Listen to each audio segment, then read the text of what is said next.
Law of attraction manifestation को मानते हैं, और आपका वर्जन क्या है कि ये होता क्या है? बहुत अच्छा प्रश्न है। आजकल बहुत से लोग इस बात पे बिलीव करते हैं लॉ ऑफ अट्रैक्शन। इसका मतलब है जो आप सोचते हैं वो चीज आपकी तरफ आकर्षित होती है।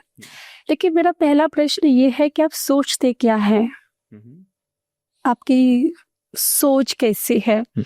क्योंकि जैसी आपकी सोच होगी उसका असर आपके विचारों पर पड़ेगा, विचारों का असर आपकी वाणी पे पड़ेगा, आपकी वाणी का असर आपके कर्म पर पड़ेगा, आपके कर्म का असर आपकी आदत पर पड़ेगा, आपकी आदत का असर आपके चरित्र पर पड़ेगा, और फिर आपके चरित्र का जो असर है ना वो आपके भाग्य पर पड़ेगा। तो आप सोच क्या रहे हैं ये बहुत मायने रखता है। एक व्यक्ति ने कहा था कि आप जीवन में प्रयास करें कि आप ज्यादा से ज्यादा बड़ा सोचें और सकारात्मक सोचें। एक महान दार्शनिक के ये शब्द हैं कि when you think small your world will be small, है ना? when you think big your world will be very big, है ना? तो पहले हम अपनी सोच को बहुत सकारात्मक रखें। जो होगा वो देखा जाएगा। अभी हमारा सोचने का अधिकार तो है ना? करेक्ट, है ना? वो तो हम सोच ही सकते हैं ना। क्योंकि मैंने एक जगह पढ़ा था कि a negative mind will never give you a positive life, है ना? जब आपके दिमाग ही नकारात्मक हो जाएगा तो आपका जीवन कभी सकारात्मक नहीं हो सकता। और मुझे ऐसा लगता है अमित जी कि मनुष्य परमात्मा का एक ऐसा बनाया हुआ व्यक्ति है कि वो जो चाहे ना उसे हासिल कर सकता है। क्यों? हम कोई साधारण मनुष्य नहीं है। मैं लोगों से कहना चाहती हूँ कि आप अपने आप को बिल्कुल भी छोटा समझने की कोशिश ना करें और अपने आप को आप साधारण समझने की कोशिश ना करें।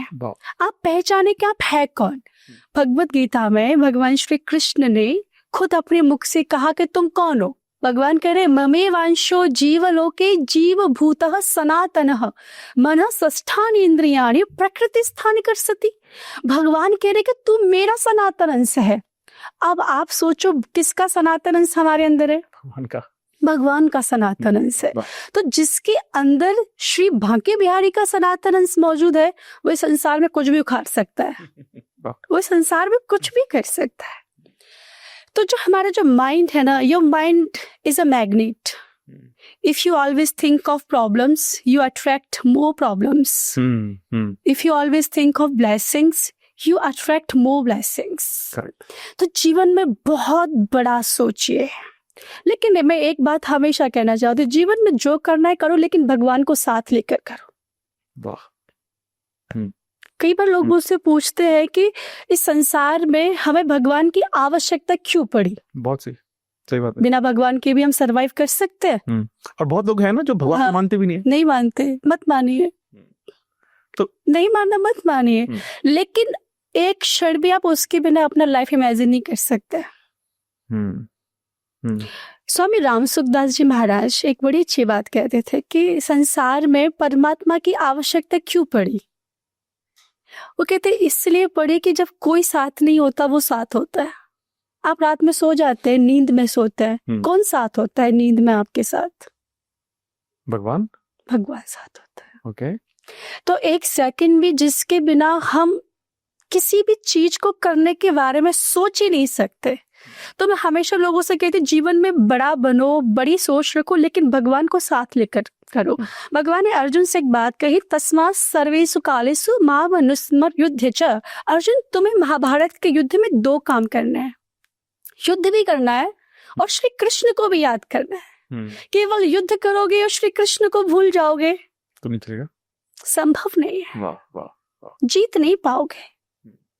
लेकिन जब युद्ध के साथ साथ श्री कृष्ण को साथ लेके चलोगे तो सामने कौरवों की कितनी भारी फौज खड़ी हो, तुम्हारा बाल भी बांका नहीं कर पाएगी। इसीलिए हमें उसकी जरूरत है। तो आप कोई साधारण हस्ती नहीं, आप बहुत पावरफुल है। भगवान के आप सनातन अंश हैं, आप श्री कृष्ण के सनातन अंश हैं। आप विचार करें, वो खुद करे। बाबा गोस्वामी तुलसीदास जी ने श्री रामचरितमानस में लिखा ईश्वर अंश जीव अविनाशी, चेतन अमल सहज सुख राशि, व्यक्ति परमात्मा का सनातन अंश है। तो बहुत बड़ा सोचिए। और दूसरी बात, अपने ऊपर भरोसा कीजिए। आप जीवन में कुछ भी कर सकते हैं। बहुत सारे परिवर्तन आएंगे तो डरिए मत। परिवर्तन की राह पर चलोगे तो विरोध तो होगा ही। बिल्कुल सही। और संभावना ये भी है कि अमित जी आप एक दिन अकेले पड़ जाओ। बिल्कुल। लेकिन जिंदगी इतनी निष्ठुर तो नहीं हो सकती ना। तब भी आपके सामने दो रास्ते होंगे।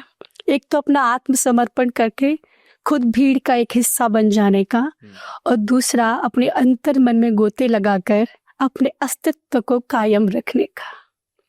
और जीवन में जब आप बहुत सारी परेशानियों से जब एक साथ जूझ रहे हो ना, तो एक बात हमेशा मेरी याद रखना कि सितारे अंधेरे में ही चमकते हैं, है ना। सितारे को चमकने के लिए अंधेरे की आवश्यकता होती है। तो मैं सभी दर्शकों से कहना चाहती हूँ, आप भगवान ने जितनी भी रचनाएं की उन सब में श्रेष्ठतम रचना आप हैं। बड़े भाग्य मानुष तन पावा, सुर दुर्लभ सब ग्रंथ ही गावा। कितने भाग्य से मनुष्य शरीर मिलता है। शास्त्र कहता है दुर्लभो मानुषो देहो देहिनां क्षणभंगुरा तत्राप दुर्लभम मन्ये वैकुंठ प्रिय दर्शनम। आप विश्वास नहीं करेंगे, लेकिन जब बिहारी जी और श्री राधिका रानी जब बहुत मेहरबान होते हैं ना, तब जाकर मनुष्य बनाते हैं। जस्ट इमेजिन कि अगर हमें वो पशु बना देते तो सही बात, हम यहाँ बैठे होते। ये उनकी कितनी बड़ी ब्लेसिंग है कि उन्होंने हमें मनुष्य बना दिया। और मनुष्य बनाने के बाद दूसरी कृपा और एक की। कौन सी कृपा? कि अपनी कथा कहने का सौभाग्य दे दिया, अपनी कथा सुनने का सौभाग्य दे दिया। ये दूसरी डबल कृपा भगवान करते हैं। तो आप भगवान के बच्चे हैं, आप बहुत बड़ा सोचिए, लेकिन भगवान को साथ लेकर चलिए। जैसे अर्जुन सर्वशक्तिमान थे अर्जुन, है ना, लेकिन ठाकुर जी को साथ लेकर चले थे तो कोई उनका बाल भी बांका नहीं कर पाया था। बड़ा सोचिए, भगवान को साथ लेकर सोचिए, आपको सफल होने से इस धरती पर कोई रोक नहीं पाएगा। बहुत ही सुंदर। Thank you so much for sharing this. मैं एक सवाल पूछना चाहता हूँ